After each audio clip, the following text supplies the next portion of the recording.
They probably couldn't hear me.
They're coming in far and wide, filled with team spirit and hometown pride.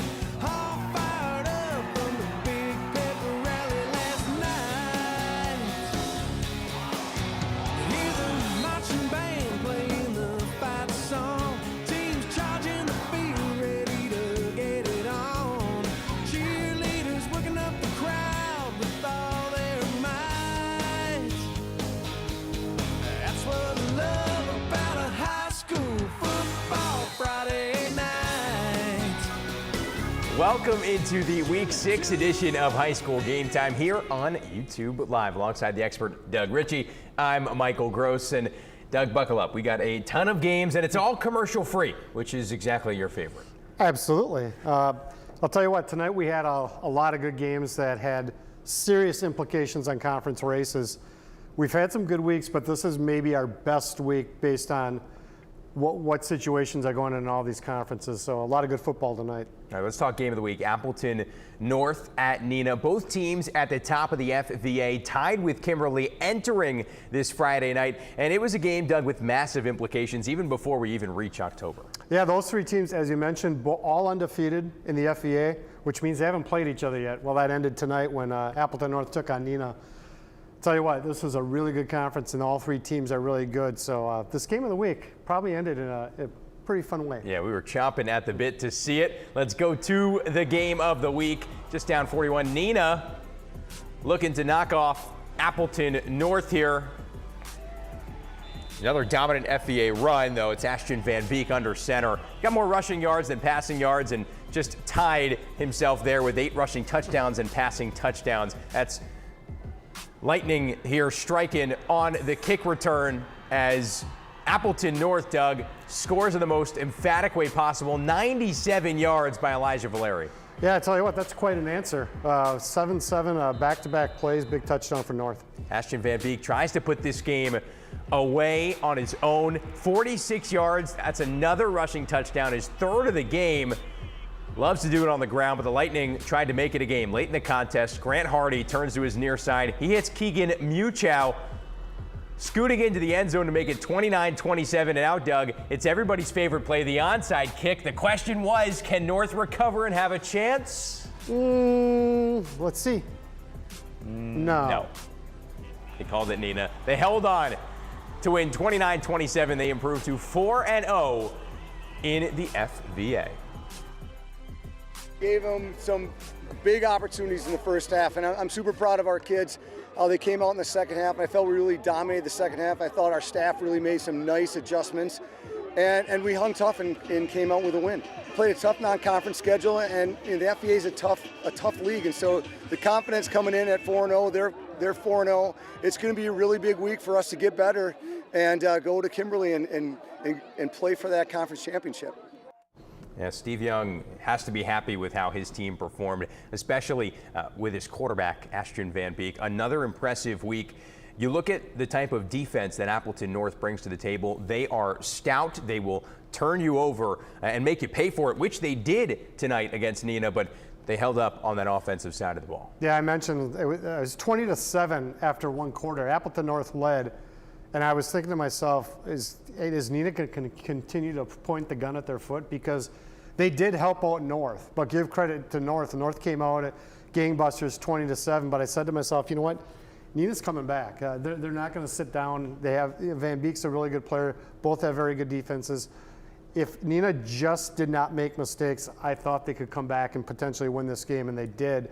And for North, it's another one of these games where they just missed a play or two, and it's always against Neenah, it's always against Kimberly, it's always against Kaukauna. They're going to break through one of these times. Yeah, at some point they will. But you know what? Neenah's got a really important game for them next week as well. It doesn't stop after this week in beating Appleton North. They now have to go play Kimberly next week. Steve Young mentioned it's for the conference championship. It's only week 7, Steve. Appleton North does not like that because North also gets to play Kimberly yet. It's for the conference lead, and maybe it is for the conference championship, but he hopes it is because they would be ahead of everybody in the conference, so it'll be fun to watch that game. All right, let's get to some more games. Menasha and Notre Dame. Packers in attendance. Evan Williams, Bo Melton, Carl Brooks, Colby Wooden at Notre Dame tonight. After an early Tritons touchdown, Menasha tied it up on the scoop and the score. Fumble return for a tutty. Keontae Thigpen, 52 yards at 7-7, but Notre Dame answers, and Kingston Allen has done this all year long, Doug. He's going to continue to do it. Yeah, and you know what? If you don't have any tacklers in the way, it makes it a lot easier. 41 yards. Tritons showing they can play defense, too. It's Alex Siaf with the interception, bringing it all the way down inside the 5. And then, well, it would be Allen, the score after that. Colby Wooden liking that play, though. How about another long Kingston Allen run before we get out of here? 47 yards out. I told you, if the tacklers aren't in the way, that just tells you how good their O-line is. Got to put a wall in front of them. Tritons roll 49-14. To the Bay, Fox Valley Lutheran facing the Seymour Thunder. Starting the third, we're doing push-ups. And, well, FBL's got to do some more push-ups or something, too. It's Xavier Salzman for the Thunder from a few yards out. 27-7 Seymour. Fourth quarter now, 4-yard touchdown run by Carter Gesse. It's 33-7. Fox is not giving up, though. How about Michael Gutekunst finding Kale Lohberger? 25 yards, heads to the end zone, trotting his way across the goal line and leaping in there. 33-13 the final, though. This one, it goes to the Seymour Thunder. And the Tigers of Wrightstown hosting Little Chute on homecoming. First quarter, Jaden Hermson, how about the fake? Flips on the Jets. Scores from 30 yards out. It'd be 6-0 Little Chute. But they didn't just want 6, they wanted 2 more. So let's go for 2 more. Same play, same result. Hermson punching it in for 2, 8-zip. Let's go to the second, Doug. Mustangs on the doorstep. Hermson dropping back. He's going to connect with Garrett Dove in the end zone. That's 15 points there, and that's all you need. Little Chute spoils homecoming at Wrightstown. And how about Seymour? Big win over FVL. Yeah, you know, Seymour started the year 13-6 loss to Luxembourg Casco, and we're wondering with their offense, what happened? Well, nothing. I mean, Casco's really good, and Seymour is as good as we expected them to be. Fox Valley Lutheran short at quarterback tonight.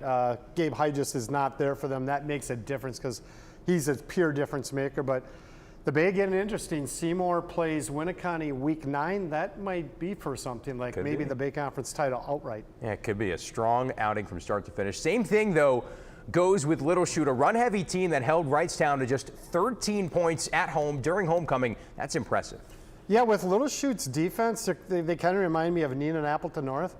You don't need to score 30 to win. Their defense is really good. They're stout. I know they were up 15-zip, I believe, in this game, and Wrightstown came back on them, but Little Chute's defense is for real, and as someone told me preseason, they might win that conference.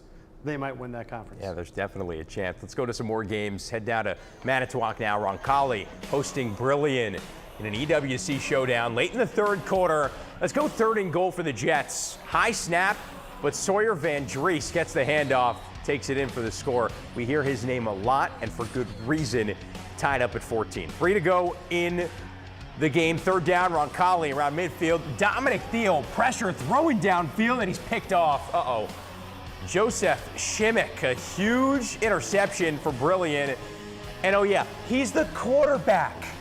Very first play after he picks it off, he connects on a 49-yarder to a wide open Heath Cousin. Lions get the 2-point conversion, take the lead, and then Roncalli a little over 2 minutes to respond, but a sack. Landon Mathis seals the deal. The Lions roar 22-14 over Roncalli. Oconto Falls at Coleman. Falls, Doug, it's not Halloween yet, but they've got some tricks.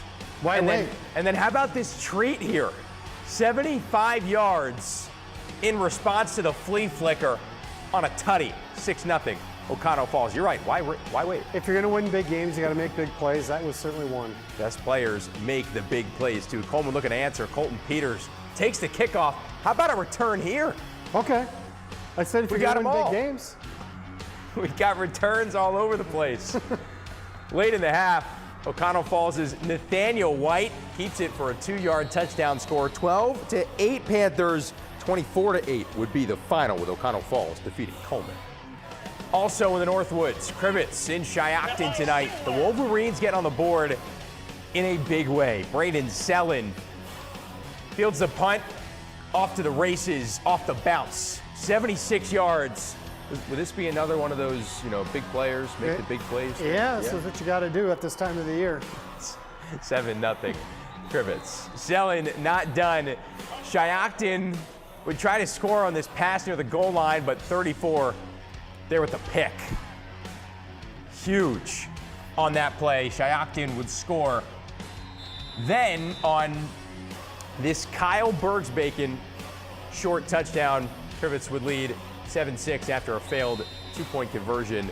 14-6. Crivets Wolverines, your victors tonight.